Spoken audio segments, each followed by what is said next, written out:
السلام علیکم ورحمۃ اللہ وبرکاتہ۔ اعوذ باللہ من الشیطان الرجیم، بسم اللہ الرحمن الرحیم۔ یوم یسمعون الصیحۃ بالحق ذالک یوم الخروج انا نحن نحیی ونمیت والینا المصیر یوم تشقق الارض عنہم سراعا ذالک حشر علینا یسیر نحن اعلم بما یقولون وما انت علیہم بجبار فذکر بالقرآن من یخاف وعید۔ صدق اللہ العلی العظیم۔ رب اشرح لی صدری ویسر لی امری واحلل عقدۃ من لسانی یفقہوا قولی۔ جس دن سب لوگ آواز حشر کو ٹھیک ٹھیک سن رہے ہوں گے، وہ زمین سے مردوں کے نکلنے کا دن ہوگا۔ ہم ہی زندگی بخشتے ہیں اور ہم ہی موت دیتے ہیں، اور ہماری طرف ہی اس دن سب کو پلٹنا ہے، جب زمین پھٹے گی اور لوگ اس کے اندر سے نکل کر تیز تیز بھاگے جا رہے ہوں گے۔ یہ حشر ہمارے لیے بہت آسان ہے۔ اے نبی صلی اللہ علیہ وسلم، جو باتیں یہ لوگ بنا رہے ہیں انہیں ہم خوب جانتے ہیں، اور تمہارا کام ان سے جبراً بات منوانا نہیں ہے۔ بس تم اس قرآن کے ذریعے سے ہر اس شخص کو نصیحت کر دو جو میری تنبیہ سے ڈرے۔ بہت اہم اور اختتامی آیات ہیں سورہ قاف کے، بہت اہم آیتیں ہیں۔ گزشتہ ہمارے مطالعے میں جو بات آئی اس میں اللہ سبحانہ وتعالیٰ اپنے رسول صلی اللہ علیہ وسلم سے فرما رہا ہے کہ اے نبی صلی اللہ علیہ وسلم، جو لوگ یہ باتیں بنا رہے ہیں تم ان پر صبر کرو، اور اپنے رب کی حمد کے ساتھ اس کی تسبیح کرتے رہو، طلوع آفتاب، غروب آفتاب سے پہلے، اور رات کے وقت پھر اس کی تسبیح کرو، اور سجدہ ریزیوں سے فارغ ہونے کے بعد بھی اس کی تسبیح کرو، اور ہر وقت یہ رہے کہ زبان اپنی اللہ کی تسبیح سے تر رہے، اللہ کی کبریائی، اللہ کی بڑائی، اللہ سے مغفرت، اللہ سے بخشش طلب کرنے میں جو ہے مگن رہے، اور ہمارا رشتہ اللہ سبحانہ و تعالیٰ سے مضبوط رہے، اور اللہ تعالیٰ سے ہمارا محبت والا بھی سب سے اہم رہے۔ دنیا اور اس کی لہو و لعب اور دوسرے چیزوں کے مقابلے میں اللہ سے محبت ہماری سب سے زیادہ رہے، یہاں تک کہ ہمارے ماں باپ، بھائی بہن، ان تمام سے زیادہ محبت اللہ سے رہے۔ تو یہ بہت اہم ہے۔ تو اللہ سے جب ہم اس حال میں جب دنیا سے ہم جائیں، تاکہ پھر جب حشر کے دن جب ہم کو اٹھایا جائے گا، جس کا تذکرہ ہم یہاں کیا جا رہا ہے، تو ایسا نہ ہو کہ ہم اللہ کی نگاہ میں ذلیل الخوار ہو کر اٹھیں۔ تو دوستو، یہ بھائیوں بہنوں، بہت اہم آیات ہیں جو ابھی ہمارے مطالعے میں انشاءاللہ آئیں گے۔ تو اللہ تعالیٰ پھر فرمایا، اور سنو جس دن منادی کرنے والا ہر شخص کے جو ہے وہ قریب ہی سے پکارے گا، ہر شخص کے قریب سے پکارے گا۔ انسان ایسا محسوس کرے گا جیسے اس کے کان میں کوئی پکار رہا ہے۔ اب آگے کی آیتیں ہیں، اس میں اللہ تعالیٰ فرما رہا ہے، یوم یسمعون الصیحۃ بالحق، جس دن سب لوگ آواز حشر کو ٹھیک ٹھیک سن رہے ہوں گے۔ یعنی اصل الفاظ ہیں یسمعون الصیحۃ بالحق۔ اس کے دو معنی مفسر نے لیے ہیں۔ ایک یہ کہ سب لوگ امر حق کی پکار کو سن رہے ہوں گے، دوسرے یہ کہ آواز حشر کو ٹھیک ٹھیک سن رہے ہوں گے۔ پہلے معنی کے لحاظ سے مطلب یہ ہے کہ لوگ اسی امر حق کی پکار کو اپنے کانوں سے سن رہے ہوں گے، جس کو دنیا میں وہ ماننے کے لیے تیار نہ تھے، جس سے انکار کرنے پر انہیں اصرار تھا، اور بعض نے اس کو جھٹلا بھی دیا تھا، اور جس کی خبر دینے والے پیغمبروں کا وہ کیا کرتے تھے، مذاق اڑایا کرتے تھے اور ان کو جھٹلایا کرتے تھے۔ اس سے پہلے قوموں کا اللہ تعالیٰ نے تذکرہ کیا اور بتایا کہ ان تمام قوموں نے اپنے اپنے انبیاءوں کو کیا کیا، ان کو جھٹلایا، اور جب وہ بات پیش کرے اسی وقت جھٹلایا۔ ایسا ان لوگوں کا جو ہے رویہ تھا، چند لوگوں کو چھوڑ کر قلیل تعداد میں ہی لوگ جو ہے ایمان لائے۔ دوسرے معنی کے لحاظ سے مطلب یہ ہے کہ وہ یقینی طور پر یہ آواز حشر سنیں گے، انہیں خود معلوم ہو جائے گا کہ یہ کوئی وہم نہیں ہے بلکہ واقعی یہ آواز حشر ہی ہے۔ کوئی شبہ انہیں اس امر میں نہ رہے گا کہ جس حشر کی انہیں خبر دی گئی تھی وہ آ گیا ہے اور یہ اسی کی پکار بلند ہو رہی ہے۔ یہ ان لوگوں کو وہاں پر اچھی طریقے سے جو ہے ہر انسان کو احساس ہو جائے گا۔ آگے فرمایا ذالک یوم الخروج، وہ زمین سے مردوں کے نکلنے کا دن ہوگا۔ کتنا بھیانک دن ہوگا، تھوڑا ہم اس کو امیجن کریں، تھوڑا ہم غور کریں۔ آج ہم کیا ہے، دنیا کی زندگی میں مست ہیں اور سمجھ رہے ہیں کہ یہی ہماری زندگی ہے اور ہمیشہ رہنا ہے، سمجھ رہے ہیں۔ ایسا نہیں ہے، بلکہ یہ ہماری عارضی زندگی ہے۔ ایک دن ہم کو جانا ہے اور وہ دن ہوگا، اور جب پھر دوبارہ اٹھنا ہے تو یہاں پر دوبارہ اٹھنے کا تذکرہ کیا جا رہا ہے۔ وہ زمین سے مردوں کے نکلنے کا دن ہوگا، اور اللہ کے لیے کوئی مشکل نہیں، کن فیکن ہو جا اور وہ ہو جاتا ہے کام۔ اللہ حکم دے گا تو ہر جہاں جہاں انسان تدفین ہے وہاں سے وہ ایک کے بعد ایک جو ہے وہ نکلنا شروع ہوگا۔ آگے اللہ تعالیٰ فرما رہا ہے اِنَّا نَحْنُ نُحْيِي وَنُمِيتُ وَإِلَيْنَا الْمَصِيرُ، ہم ہی زندگی بخشتے ہیں۔ زندگی بخشنے والا کون ہے؟ اللہ ہے۔ ہم خود اپنے آپ سے دنیا میں نہیں ہیں، اللہ نے ہم کو دنیا میں بھیجا، اور ظاہر ہے جائیں گے بھی ہم اللہ کی مرضی کے مطابق۔ جب ہمارا وقت آئے گا تبھی ہم اس دنیا سے منتقل ہو جائیں گے۔ انتقال کا مطلب ہی یہ ہوتا ہے کہ منتقل ہو جانا، برزخ کی زندگی میں جانا، قبر کی زندگی میں جانا۔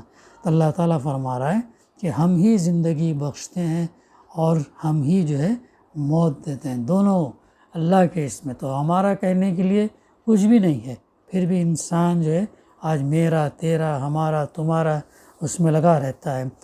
تو یہ ہے وہ رہنمائی جو ہے قرآن مجید اور اللہ کے رسول صلی اللہ علیہ وسلم کی تعلیمات ہم کو دیتے ہیں۔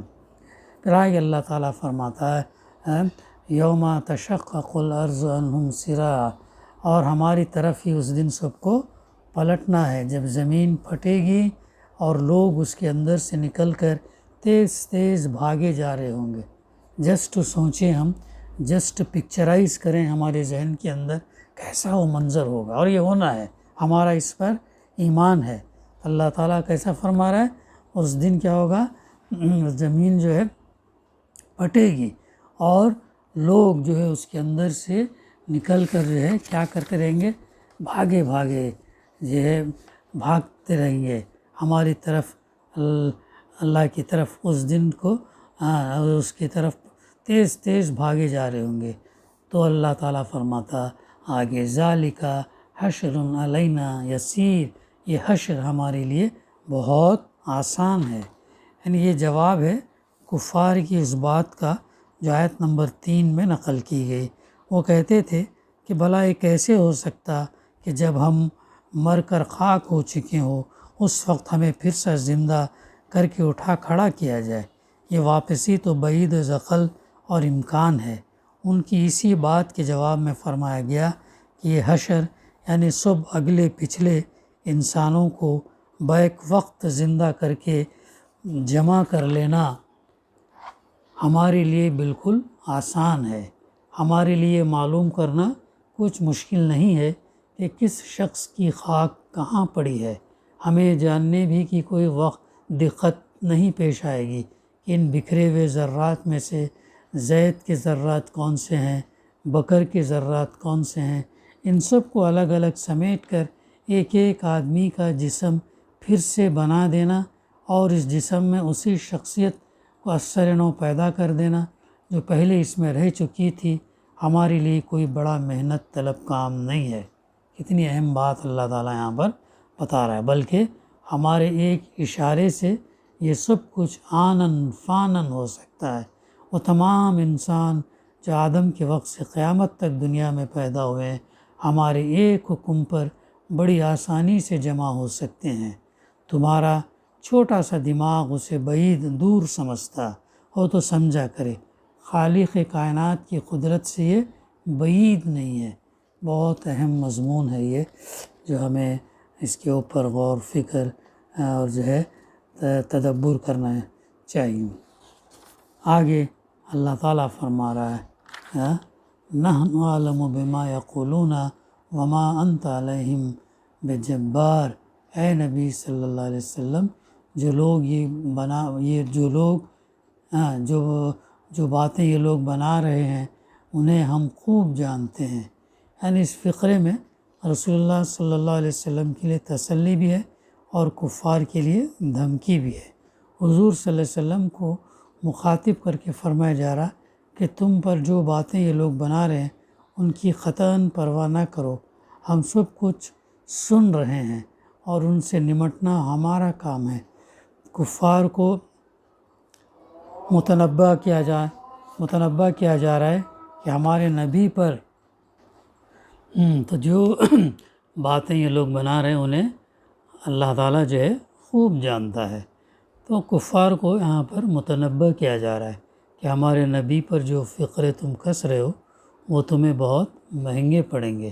ہم خود ایک ایک بات سن رہے ہیں اور اس کا خمیازہ تمہیں بھگتنا پڑے گا۔